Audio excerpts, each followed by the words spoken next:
Ne yapıyorsun oğlum? Garip garip. Kıçını sallıyor. Koş.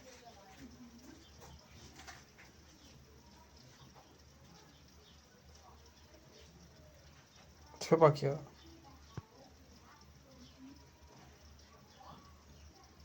Sesi de geliyor tekerleğin.